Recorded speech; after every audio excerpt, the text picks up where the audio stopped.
Experience Africa's heartbeat. The African Pulse. A weekly broadcast that takes you across Africa. Different topics. Culture. Tech. Health. Economy. And even politics. The African Pulse. Only on Ifrikya FM.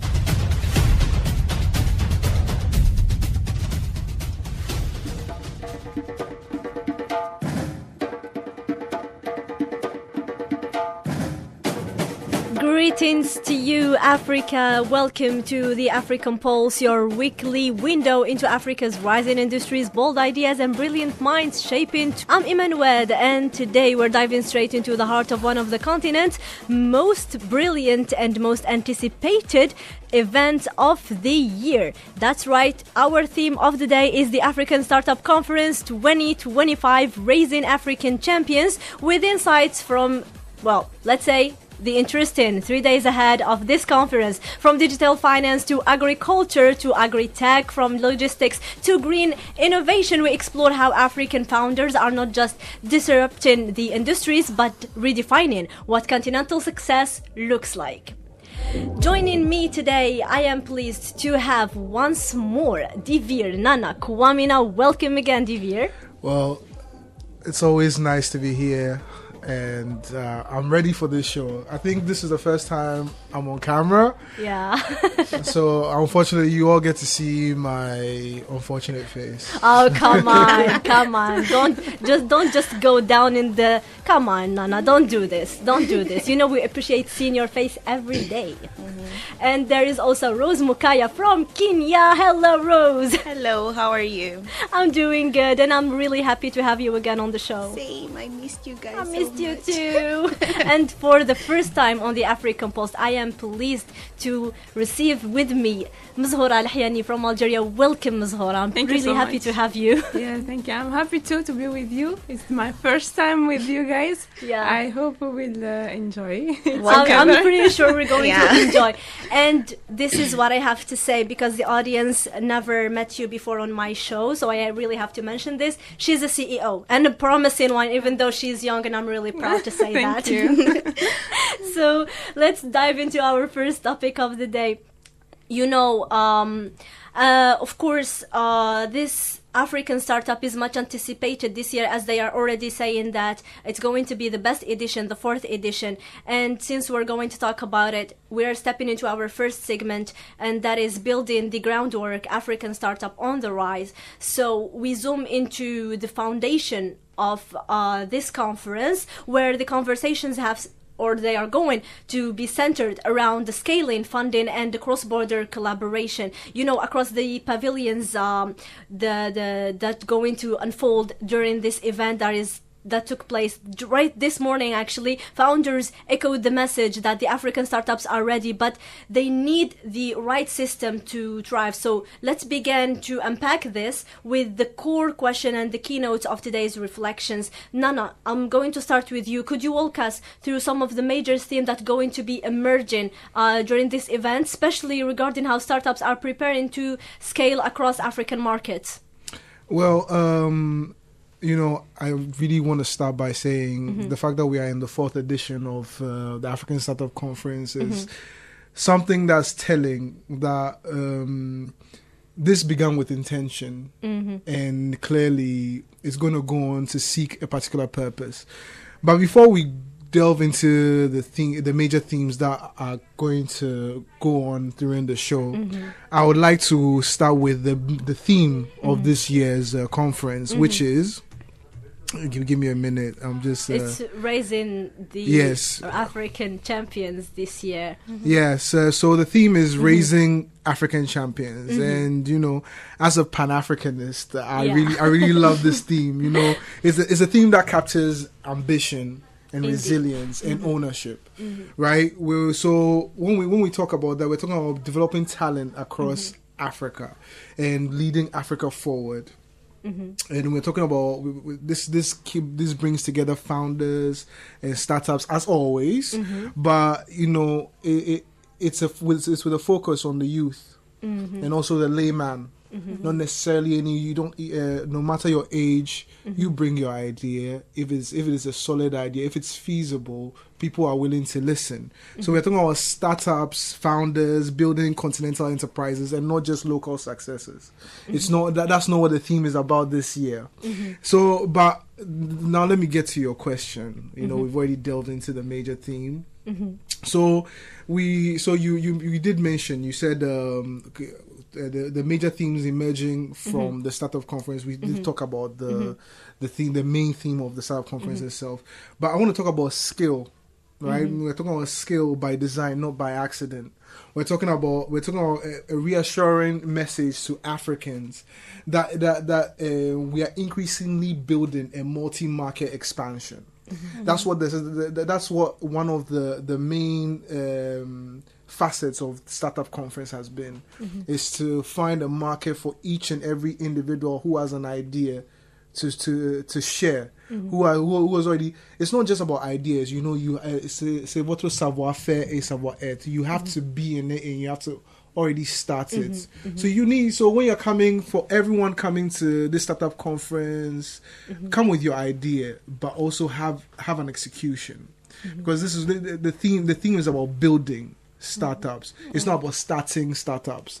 That's what I want people to listen to hear. And then last year was a conversation about trademarking and regulation for startup conference. I think that is going to be that's going to be a conversation this year as well, because it involves involving the government, and to involve the government, you have to sensitize the people, because when the people voice their opinion, what they need, the government has to interfere. And we're not talking about a singular government, we're talking about the continent. Yes. Right?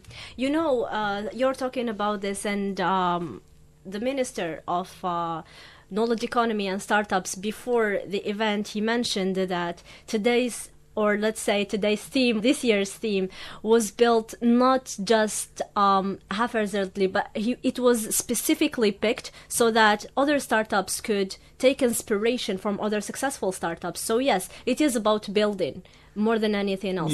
Mzhora, you're more in the field than I am, so what can you shed light, or what insights can you share with us so that people would understand more? I wanted to add something to join what Nana was saying. I think that African startups today are not focusing on launching products, but on expanding. Yes. And when we see African startups today, we are happy to see that they are bringing something new. They are bringing something that is made specifically for African market. We are not copying other models from outside. We are bringing in new ideas that shapes and that goes with the real African realities, and that's the most important thing to see today. Of course, I think that it's a step forward, and we are happy to see that. Nana was saying it. Most important thing is not to start a startup. It's not just to start it. It's to build. It's not about just having an idea on paper. When you're coming to the startup conference, it's something I've just witnessed for the past few years. People come to listen, but they're not here to listen to your idea. You already have your idea. They want to listen to your execution. It's very, very important. There was a competition involving the Pan-African students from Tlemcen. If I should remember correctly. And they had to bring their pitch decks. Right, and that's an example. But they had to have a plan for execution. How do you finance? And these are new terms I've been learning. How do you need to know your have a feasibility plan, how to finance your startup, and how you're going to pay back your financing. So it's a whole thing. But I think and then the last year particularly was, we had a sit down with people from was it Sweden, Geneva, I guess. It was on, they represent the international body for trademarking. And we had a really, really, really important conversation where we realized that most African companies are not trademarked. And so in a sense, they become informal. I don't want to say informal business. That's an insult. But your ideas and your identity can easily be stolen without a trademark. You need to get a patent for any product you have. You need to get a trademark, and these were important conversations that happened last year. So this fourth year is not about it's about concretizing what the 3 years have been. And that's what I believe. I feel very strongly about it. We built from somewhere. That's why I'm really, really impressed that we are about to hit the fourth year. Yeah, It's it is an achievement. We didn't think we'd go so far, but here we are. Yeah, and when we talk about companies, we always have to talk about strategies as well. For example, when you compare insights from the fintech, I don't know, agri-tech or logistics startups, or even I don't know, let's say the even commerce startups that are they are doing trades on platforms and such, innovators they notice certain patterns there, and it becomes clear when it's used in the startup. So when we see kind of a recurring strategies being used, like the partnerships, like the localized models, or even digital infrastructure serving as a backbone for scaling African startups today. But how do you see this, Mazhora, from your perspective as a startupper yourself? Yeah, I think that you talked about partnership. Like, I think that there is no startup that can scale alone. We need to partner with others because, we can consider the partnership like the oxygen of the African startups. So today we have to partner. We have to work with others, and especially when it comes to localization also, because the second point is that we have to put it in our minds that Africa is not one market, it's many markets. So if we don't know the other market, we have to partner with the other one who knows the market very well, and then we can partner together and work together to solve build the problem strong, and to bring something different. To build strong cooperation, exactly. Yes, and the digital also, the digital layers also. That's because when we talk about infrastructure today, the digital infrastructure are so important. This is one of the most challenging things that African startups are facing today. When in a lot of countries we have this digital infrastructure, we still have some difficulties. So today, when we partner with others, maybe they can bring something that can add value to our things, to the thing that we are to our already products. working. Yes, exactly. So this is the most important thing. We have to open up. We have to work with others, and in Africa we also always talk about unity. We have to go hand in hand. We have to open up. We have to start to trust our brothers and sisters in other countries and work all together. Indeed, there is like a certain phrase that stuck in my head when you mentioned unity. They say if you wanna go far, you go together. Alone, yes. Yeah, if you wanna go far, go alone. But if you wanna stay strong, you go together, right? Exactly. So yes, there is nothing better than staying hand in hand and helping each other to work towards the same path and going far together rather than alone. And talking about this and talking about the cooperation, during the last intra-African trade fair, there was something said during the conference that literally stuck with me, and that is, a lot of African nations do not know what their neighbor have, what their neighbor is producing, and likewise the neighbor does not know what the nation itself that they are neighboring have or produces as well. So yes, we should learn more about the markets, and we should know what our neighbors are producing, are exporting, so that we could help each other. Exactly. This is how we establish cooperations amongst African nations, and this is where the AfCFTA be implemented as well, because it's been there for a reason, and that is to help the African nations do trade amongst each other. But that will be a topic for another day.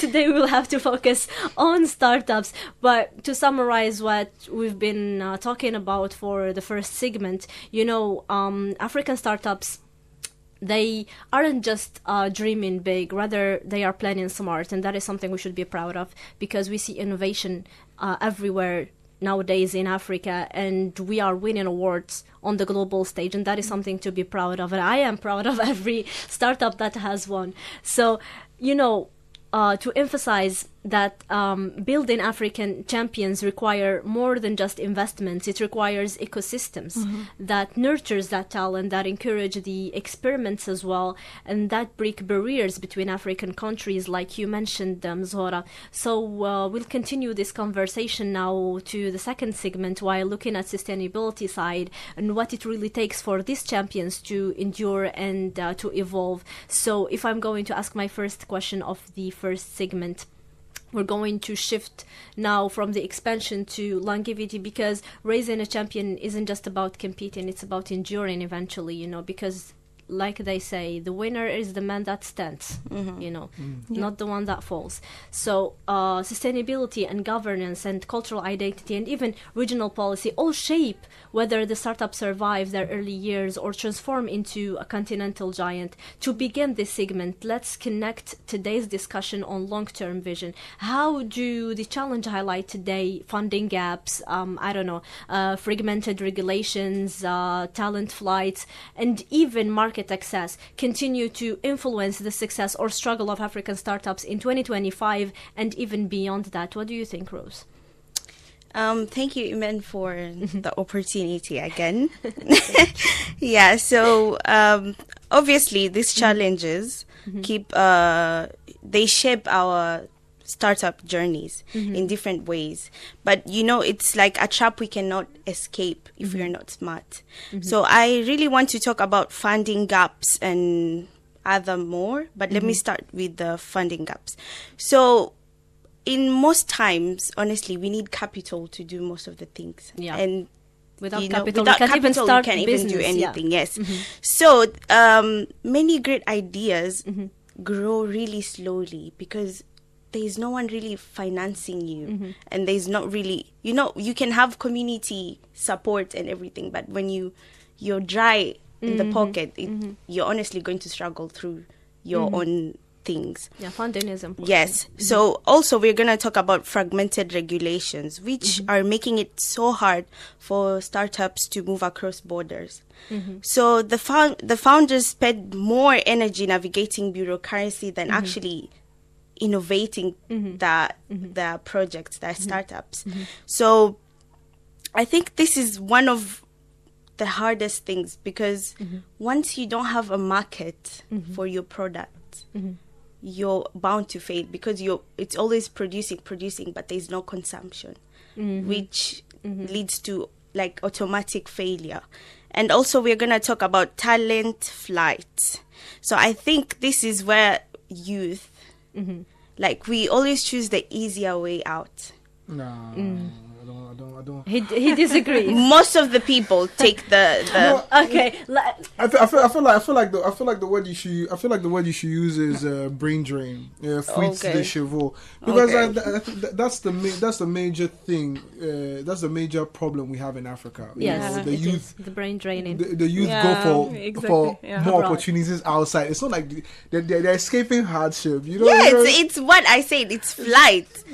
It's a fight or flight, and most of the time we choose to fly. No, but you use the same word that made it seem like people don't want to work for Africa. No, it's not working. It's easier to go into engineering jobs, to go into medical fields, to run from one thing start to your the own other. thing. You understand? Okay, I'm listening. Yeah, because at the end of the day, when 7 years of you studying, let's say vet, you're sure that if I go to Kenya, I'm going to have a job. But when you're starting your own startups, you don't, first of all, you don't even have financial balance. So you're wavering. There's going to be financial Yes. struggle at the, So- at the beginning. Yeah, it's always the easier way out. I don't know. Maybe you tell me what No, you no, think. no, you're absolutely right. Yeah. You're absolutely right. You know, it's yeah, but you do continue, please. We're listening. Actually, I'm passing it to you because You're passing it to me. Yeah. I feel like, you know, you said we did mention regulations being a huge setback for African country for most African startups. You know, regulations are different from one country to another. It's always been the theme. You know, you have licensing rules that change from country to country. You have unpredictable taxes or tax policies. You have so basically we're now looking at the the African Free Trade area for our protocols. So that needs to be sorted out by 2065, if I'm not mistaken. So. But what are we looking for? You know, it makes scaling difficult. It makes scaling more expensive. It makes it more slow. She then spoke of funding gaps, which is absolutely true. You know, basically, there's no trust in our system, in our business system, and I'm sure our CEO here can attest to that. You know, there's demand for more profitability than growth. So when someone invests in you, is more of they need to see the profit than the business. It's the growth of the business itself. But economics 101, when you have the funds, you reinvest your profits into the growth of your business, so you don't see profits early. Indeed. But let's shift and talk about something else before we conclude, because we're running out of time. You know, there are countless stories of creativity and resilience that go unnoticed. Are there any overlooked narratives like community let's say innovators, rural tech solutions, or women-led enterprises that could redefine how we see African entrepreneurs if placed at the forefront? Mzhora. I think that today we have the responsibility to show the other face of Africa, to show that we, especially young people, are here to work, are here to change things. Because what Nana was saying is real. We don't trust others, and this is the main trust the problem. is fundamental. Trust, especially in business. If we don't have trust, we don't have anything. So we have to try to know the other person next to our country, or we have to talk business to business. We have to have in mind that we are not doing business alone. In this journey, we have the other, so it's 50-50. Sometimes we have to let things go, because you know, it's not just for startups, it's also with the other entities. We can be okay on something and we go forward, and then in the last minute they will tell you, no, but I don't know if they are going to pay me, or this is trust. It's a trust issues. So today we have to work on it. Indeed, we do have to work on trust. Well, since we're running out of time and we have come to the end of our show, thank you, Mzhora, for your insights. Thank you, Nana, for your insights. And thank you, Rose, for your insights. Let me remind you that this was a blend of our beloved continent. We have Ghana, Kenya, and Algeria here. And today's conversation reminds us that the journey Rising African Champions goes far beyond the excitement of pitch stage or innovator rounds. It's a process woven into infrastructure, policy, culture, and opportunity as well. A journey shaped by ambition, resilience, and experimentation, and sometimes even adversity. Thank you for joining us today for this episode, and thank you once more to my guests, and thank you our listeners for tuning to the very end. This was Imene Nouad on the African Pulse. Keep journeying and keep dreaming.